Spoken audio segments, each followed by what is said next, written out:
Hey diary listeners, welcome back to my channel. Thank you in advance for clicking like and subscribe to be notified on new content as we build our community.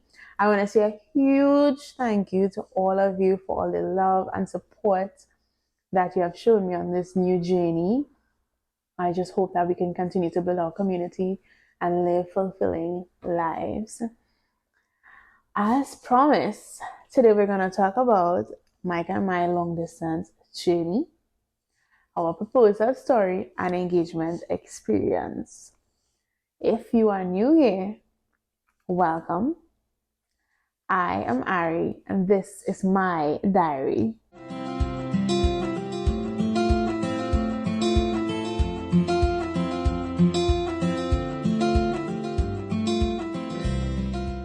Just a quick recap.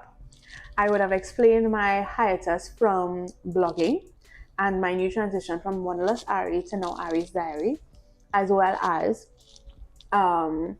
we have been privileged to meet a number of people in our lives, and they're always interested in wanting to know like how Mike and I met. So I did an entry on how we met. If you haven't seen it, I will attach it in the description below, as well as put it at the end of this video so you can check that out.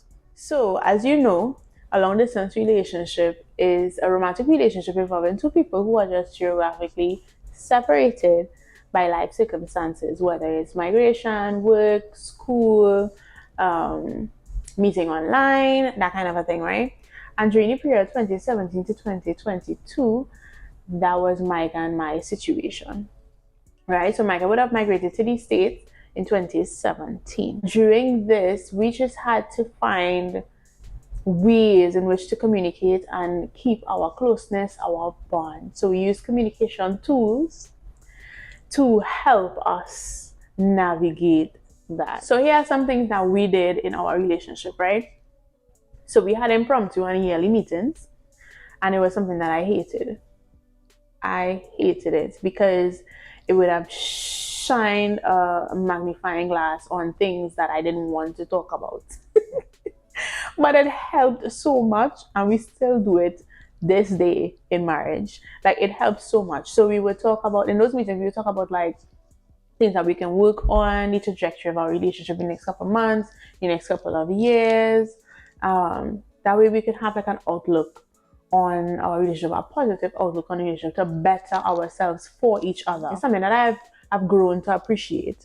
We also would have read Bible plans together. So we would select, well, 1 week, Michael would take a chance, I would take a chance, we would select a Bible reading plan, we would comment on it, and that would be our little thing. So we would have take turns praying every night before we go to bed. We also would have sent pictures to each other, videos to each other on like things that were going on in our day-to-day lives. So let's say, for instance, I'm going to, I don't know, do my hair. I'll show him I'm going to do my hair, and not just out of like, okay, he needs to know every little step, but just to include him in my day. And he would do the same for me, just to include me in his day. And that has,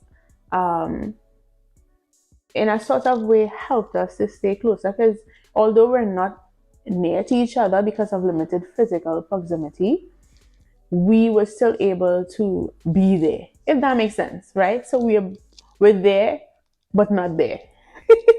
Found ways to date. So we found an app that allowed us to watch movies together.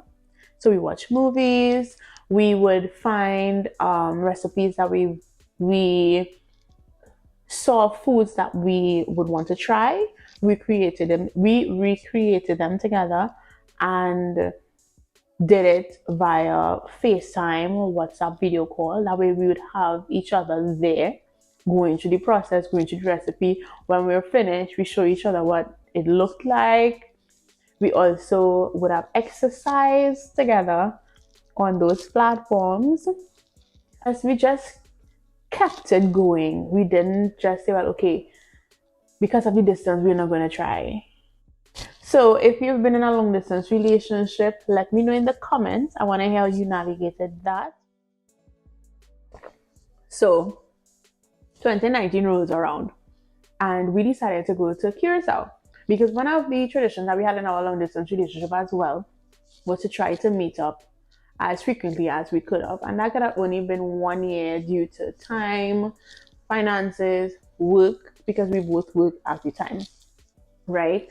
And we took my younger sister with us for accountability reasons. And on that trip, my twin sister, she agreed to go on a trip with her now fiance as well.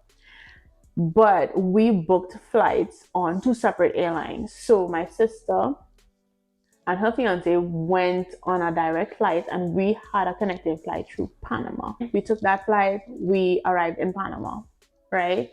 And one of the mistakes that we did was not watch the board. There's a board that normally shows your boarding, your arrival time that's in the airport, and we did not look at that board. They happened to change the gates, right? And we had no clue. They made no announcements or anything. By the time we realized that, we were running to the other side of the airport, and Panama airport is huge. So we missed our flight. So we tried our best to talk to CSRs at the airport to see how best we can, get another flight as soon as possible to get to Curacao. There were no flights flying out until 2 days later. So we had to stay in Panama. That meant spending more money for accommodation, more money for, food that we didn't account for. On top of that, they would have took my sister and my luggage to Curacao, right? That was on the plane. So we had no clothes either. So we had to go buy clothes. We got, reimbursed for it afterwards, from the airline. So we stayed in Panama. We had to find a hotel. We stayed at the Grand International Hotel. Something reasonable, nothing too fancy. And we made it work, right? But prior to this, I had like an inkling that something was going to happen in my relationship. How did I know? I did a prayer and fast for something unrelated to my relationship. For like every important decision that I have to make, I try to go in with prayer and fast, right? And I did a prayer and fast for something unrelated. And the Holy Spirit was just like, something is about to change in your relationship. And what made my bells sort of go off, Micah initiated for us to, dress a little fancier for my dinner, my birthday dinner. And normally we would dress casual on vacation. We didn't do anything fancy. And I was like, okay, something is up. Something is up. Okay, cool. We're going to dress fancy. No problem at all, right? Dress fancy. I picked out a dress, a little fancy. I'll try to attach a picture. It is not the best quality, but I will attach a picture so you guys can see.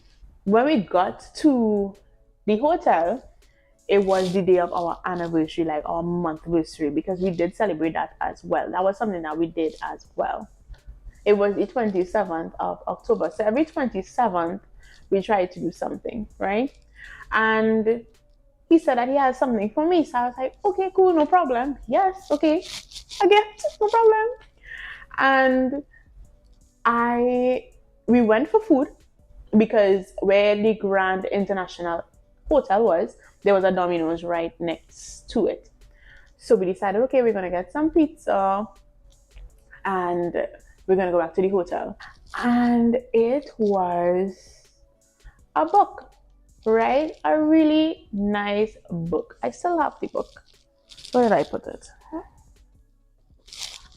So it was a nice book, right? In this book, he would have personalized it and expressed all the reasons why he loves me, right? I will attach a video of it later on, but it's not the best quality, right? It's just to give you a little insight into how it was. And I am flipping to the book now. I'm seeing my sister is recording at this point, right? But I didn't, think twice as saying, why is she recording? Because we normally record stuff and send to each other. Sometimes somebody else will record for me and that type of thing. So I didn't think too much into it. I was just like, I got a gift. Let me see my gift. Well, it was my book. Right? And when I got to the last page, he popped the question. And I was taken aback by it. Why? Because I thought on the dinner it was going to happen. And not on the anniversary date. So, of course, yes, I got confirmation with my prayer and fast because, this was a new chapter that we were going into.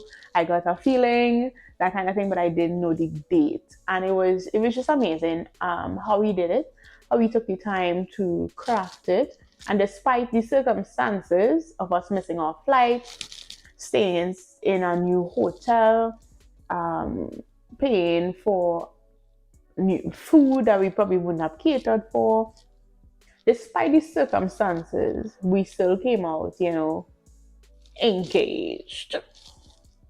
But it was so cute. I loved it. I have a book to remember it by, and it was just amazing. It's 2019, and we are engaged, right? We are engaged. We are happy. We are over the moon. We are elated. We are, feeling all the feels, all the emotions, everything. But we had to decide, well, what is the best route to get me to the States since Michael already migrated, right? And we only had two options. So our two options were one, the spousal visa, and two, fiance visa. The spousal visa would have allowed us to have the wedding that we want, right? Our friends, our family, a big wedding. We even spoke about a Caribbean destination wedding. But the time that it would have took could have been 2 years or more before I was able to get to the States. So that left us with the only other option, which was the fiancé visa. And after applying for the fiancé visa, you have a significant amount of time in order to leave your country and enter to the States. After that, you are required to get married in 90 days. So despite not having our family and friends that we would have wanted it for our big day, we were still thrilled that we did that option because we are now able to be together after so long. It was about 5 years being long distance, and finally we could have been together. So of course we took that road. So I'll leave it there for now. Don't forget to hit the thumbs up, subscribe to be notified, and next time we'll talk about our wedding day. I'll talk to you guys soon. Bye.